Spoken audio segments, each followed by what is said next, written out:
for an upcoming video project, I'm searching my house for everything of my Star Wars collection. I'm digging out closets that have been buried for years, and I'm pulling out plastic bin after plastic bin, and I'm looking for figures and ships and all my Star Wars stuff. And I open up one of them, and it was like a time capsule. No, it's not a shiny thing dug up on my lawn. I made that in Photoshop. No, but it happens to be my own version of a time capsule, a plastic bin. I don't have the organizational skills nor the foresight or planning to actually do a time capsule. I would never do such a thing. But it fit what I found. A cache of really cool stuff from the 90s. And that's what we're going to talk about. Do you guys remember CD Longboxes? Compact disc Longboxes. Also, Kurt Cobain. And we all know about Nirvana and its ultimate demise. Seinfeld. And finally, I used to work at the movie theater, and I've got some cool signage. So that's what we're talking about today.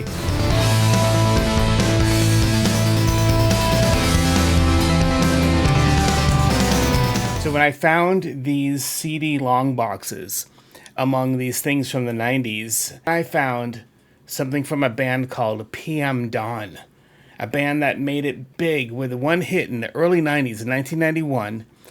And now I went to Amazon Music and I queued up their song, and I now know why I purchased this CD. They were sampling a song called True from 1983, a song that you all know very well. Dun, dun, dun, dun, dun, I know that much is true. Something like that, right? You know the song. Dun, dun, dun, dun, dun. Iconic within the world of pop. And that melody sticks with you. You know that song. It's from 1983. I can't even pronounce the band's name. But the point is, a group called PM Dawn sampled that. It's got to be the only reason I liked that one song, because they were sampling something from like 20 years before. So I found PM Dawn's Longbox. I cannot believe I bought this. You guys know what kind of music I'm into. It's kind of shocking, actually. Now, I've always had a, quote, softer side. And this softer side... Think about music when you're hanging out with your lady, or maybe you're studying for an exam. I'm in college at the time, and I have Enya. This one happens to be Book of Days, and it has some song from Far and Away, of course, Caribbean Blue. You guys probably know it. This is a long box from Enya. Yes, I believe I still have this CD, along with the CD that preceded this. You know, I don't throw stuff away. Obviously, that's why we're here. Now, Steve Vai, one of my all-time favorite guitar players. I love Steve Vai. He had an album back then called Fire Garden. This is actually a full-size, vinyl-size poster for it. And let's see here. Oh my goodness. I did not realize. This actually folds out to a full-size poster. You can see Steve Vai there. And on the back it says, on tour soon this fall. But this is the back to his Fire Garden CD. So back in those days... this album happens to be called Fire Garden. You guys probably know it if you're into Steve Vai. So that's the Steve Vai long box. Now, I've been into Paul Simon, Simon and Garfunkel, and I've owned a few of their albums. Of course, this goes back to my parents. They're of that flower generation. My parents are the kids that graduated back in 1969, in that era. However, I, of course, through osmosis, picked up the love of that. And of course, one of his 90s albums was Rhythm of the Saints, where I believe he recorded with indigenous people from, there we go, that era. So, yeah, Paul Simon, Rhythm of the Saints. A lot of us had this album. Of course, before this, we had Appetite for Destruction. And then Guns N' Roses goes above and beyond with a two-part double album called Use Your Illusion. This is my long box for Use Your Illusion 2. There you go, guys. Use Your Illusion 2. This is a long box for it. Moody Blues. I've mentioned these guys before. I got to see them in concert with my dad. And somewhere in my house is this very CD from this long box. And in it is my concert ticket when I got to see Moody Blues. But I do really love Moody Blues. I've talked about them before. A band that I don't talk about enough, but I believe Vernon Reid especially was influenced by Rush, and a band that I've loved since day one with their album Vivid. That's right, Living Color. This was an EP that they released, called Biscuits. And there's some really good stuff. There's some great live cuts on here and some alternative, some different cuts from their other albums. But this is called Biscuits, Living Color. And then, of course, this is, I believe this is Type. Yeah. Yep, this is Type. Type was their follow-up to Vivid. Great album, fantastic album, some amazing tracks on here from Type. Elvis is Dead. Still to this day, I enjoy listening to Elvis is Dead. Pride is on here. Some really great songs on here. This is Living Color. That's right, Type. Their second album, The Longbox. Next up, Genesis. And I believe this is kind of a We Can't Dance, kind of a greatest hits kind of thing for Genesis. Next up, I have seen this gentleman 3 times in concert. 2 of which with my wife, 1 of which with my friend Joel and his wife Laura. Point is, I've seen James Taylor. I've always liked James Taylor. A lot of it was, again, that osmosis thing where my uncle is a huge fan. My dad has always loved James Taylor and his music. And this happens to be one of James Taylor's best albums. This was a fantastic album from the 90s. New Moonshine. And there's some great stuff on here. So yeah, James Taylor. You guys are getting to know me more, man. I have not mentioned James Taylor before. Now, very proud that I found this among this time capsule of items. My original Longbox to Images and Words. This is the album that introduced me to Dream Theater. This is what made me a fan. And it was only just last year I got to see Dream Theater again. I've seen them 3 or 4 times. But yeah, Images and Words was it. This is the Longbox, and it's exciting to have this. I wasn't even aware that because actually I have the vinyl of this, and the vinyl of this I have autographed by the entire band. You know, when I did a meet and greet with them just a few years ago. But yeah, this is Images and Words, the Longbox for that. Next up, another one of my favorite bands is Yes. This is 90125. Yes. So I got the Longbox to that. And I was just mentioning this album because I just got this vinyl recently. Now we're working up to some Rush, guys. This is Roll the Bones, original Longbox. So let's talk about Longboxes. Not knowing the full history of them, but it makes complete sense, right? I did just literally 2 minutes of research. I'm like, oh, that makes sense. All right, so we have vinyl. Now imagine going to either a record store or department store, whatever store you're in, and there are big cases that hold vinyl. They have to be a certain depth and width, and they have to accommodate these things so you can flip through them. Okay, you guys have all been to a vinyl rack before. We're flipping through albums and we're looking. Now imagine transitioning, because at the same time we had audio cassettes. They're in a separate case over here, but at one point there was a systemic change in the music industry, where we went from vinyl to CD. To accommodate CDs, they made the Longboxes. These suckers, okay, with their general dimensions, about the height of an album. Okay, of course, 2 of these is not quite the vinyl, but that's not the point. They could fit, so you could actually flip through these inside of a vinyl rack. You could put a bunch of CD Longboxes in a rack where vinyl once went. So as the industry changed, but also market pressures and just general capitalism, we were moving to digital. That's just the way things happened. And we accepted this. We wanted CDs. Obviously, they would never have been successful if we didn't. Capitalism 101, supply and demand. We want that. We will give it to you. Done.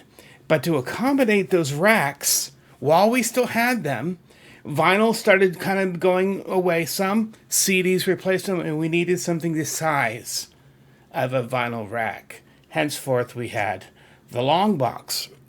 Now, think about this. As CD became more and more popular, more and more produced to, created for, and put out into the marketplace, they then started building racks in the store. I'm talking about store racks that could accommodate the little square plastic things, right? An actual CD case. And then the need for these kind of went away organically.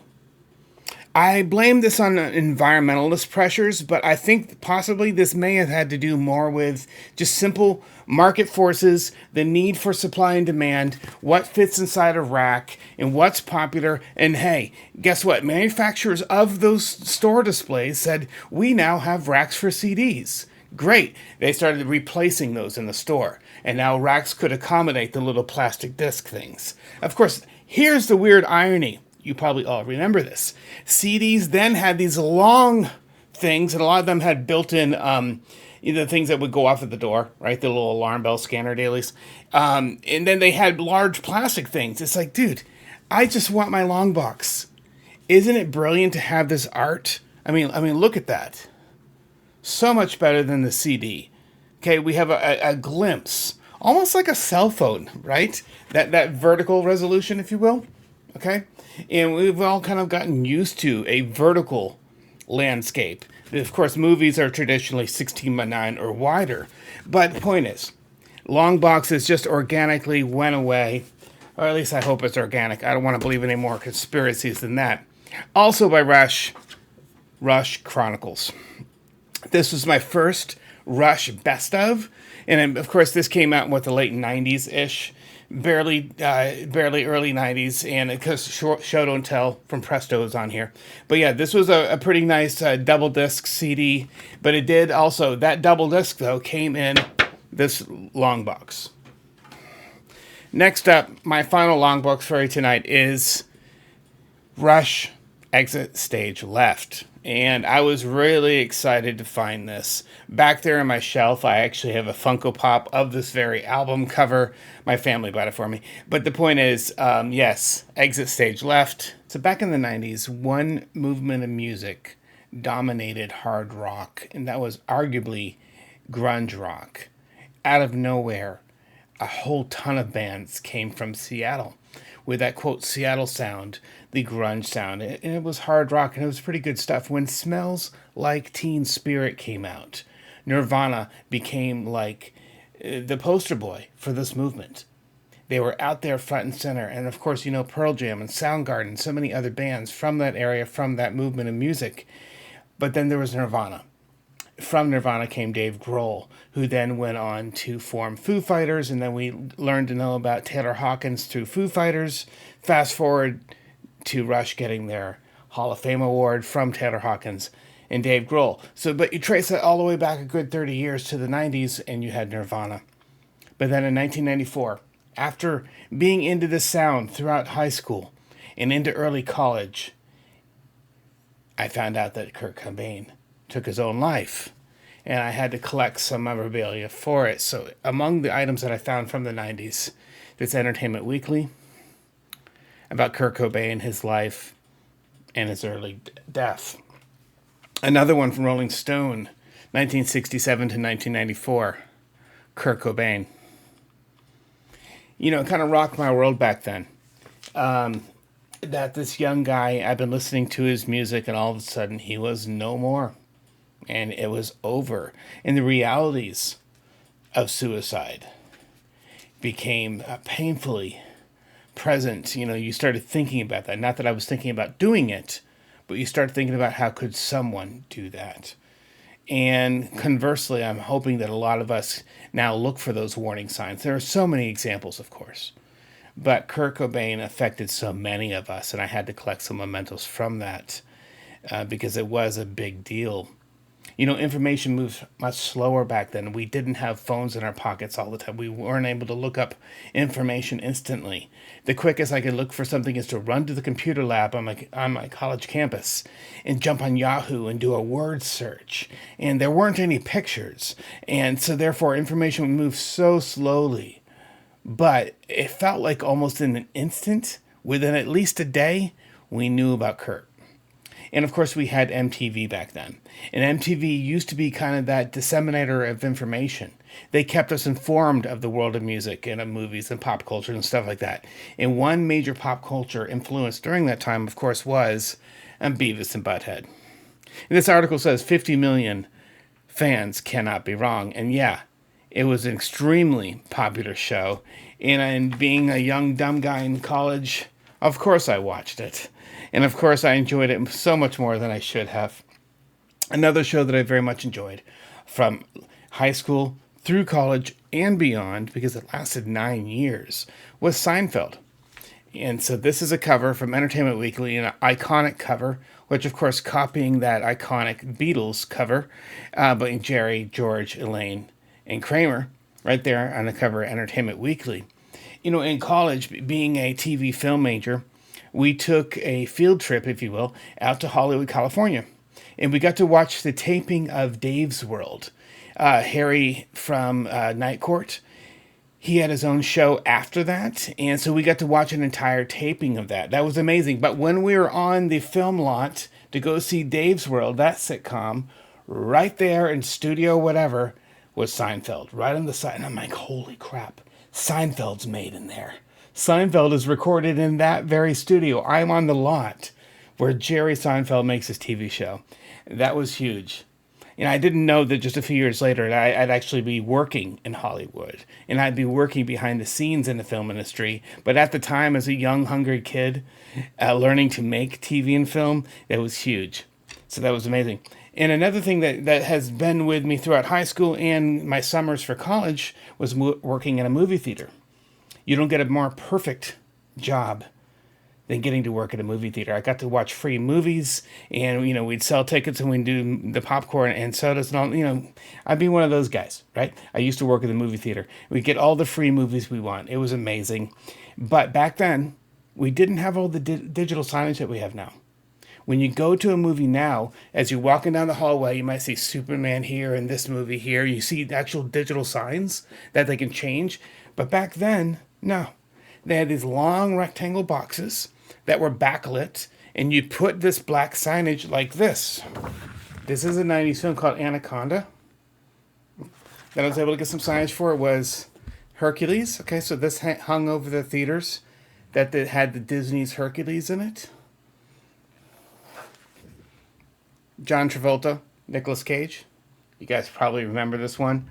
Directed by John Woo, who also directed the second Mission Impossible movie with Tom Cruise. That's Face Off. Kind of a ridiculous movie on its face. But nonetheless, of course, I got to watch it for free. Now, Jurassic Park, when it hit the theaters, I was there. Ground zero. And it was ridiculous. When the first Jurassic Park, by the way, the Thursday before the Friday opening of Jurassic Park, every Thursday we get to watch movies for free. Meaning, like, overnight. Whenever the last show ended, our projectionist would queue up a movie. And what he was doing is, movie reels back then used to come in these big metal boxes with the reels on them, right? A projectionist's job, because things were not digital, actual film, he had to splice together multiple reels of this film into one giant platter for the movie. And it was massive. All right? So then to test that, because you don't want 300 to 500 people watching Jurassic Park in a movie theater and then the film break. Not good. So what you do is you test the reels the night before. Meaning I got to watch Harrison Ford in The Fugitive. That was an amazing night. We're like 3 or 4 in the morning, and we're just kicking back and watching a movie overnight, and it was amazing. So that was another perk of working at the movie theater. I got to see movies before everyone else in the country. It was amazing. So Jurassic Park was massive. Lines wrapped around our building, just waiting for tickets. And it was ridiculous. And then the sequel came out.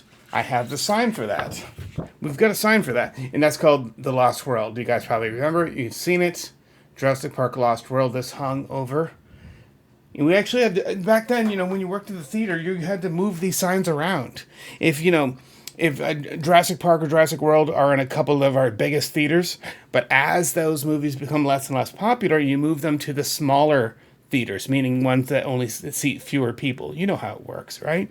The most popular, biggest, newer releases get the massive seating theaters. These days would be stadium and 3D and the best sound, but back then just the most butts and seats.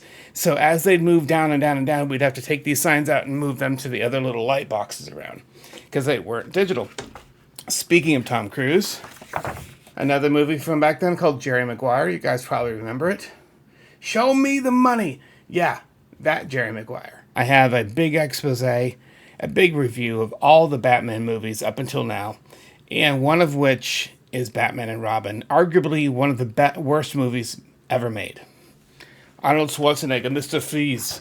Yes, I have Batman and Robin. Now, speaking of cool, among these items from the 90s, and because I was looking for my Star Wars collection for an upcoming series, guys, check it out. Stay tuned for it. I'm working on an entire series about Star Wars collectibles, and we're talking truly vintage, amazing stuff, if I don't say so myself. So, guys, if you love Star Wars, please stay tuned to my channel for that. Those videos are coming. As I'm looking at this stuff, though, what do I find? I have a couple examples from the same time period of the 90s. This is Luke from an extended... Dark Horse Comics had a series of Star Wars comics, and as you can see, this is more of a dark Sith type Luke. Dude, I mean, come on, check that out. If you've never read the comics, this might actually be a surprise to you. And on the back, they actually reference is a picture from the comics, from the Dark Horse Comics. This is very rare. Another one that's very rare, I think, is something from Shadows of the Empire. There was a game called Shadows of the Empire, and I still have that game. It's somewhere in my stack of games. And you might kind of recall this image from the video game. This is Dash Rendar, right? A made-up character for a video game, Shadows of the Empire. This is one of my mint in box characters for Star Wars for that. You know, it's such an amazing thing. No, I didn't open a silver time capsule. I would never do such a thing. But when I found this plastic bin with all this cool 90s stuff, it was an instant trip down memory lane. And while it may, I'm like, I have to ask myself sometimes, Eric, are you hoarding? But then when I see these magazines and this stuff from the movie theater and these CD Longboxes and my original Star Wars figures, when I see this stuff that I've preserved now for at least 30 years, I have to say, no, it's not hoarding. I just love it. The history that I used to go. I mean, these are ways in which I can connect with my old self, the times we went through, and look back, and mostly with fondness at the times in which we lived. Guys, thanks so much for joining me. My Star Wars series is coming up soon. Hit the subscribe button, like it, share it with your friends. I'm Eric. You guys have a good night.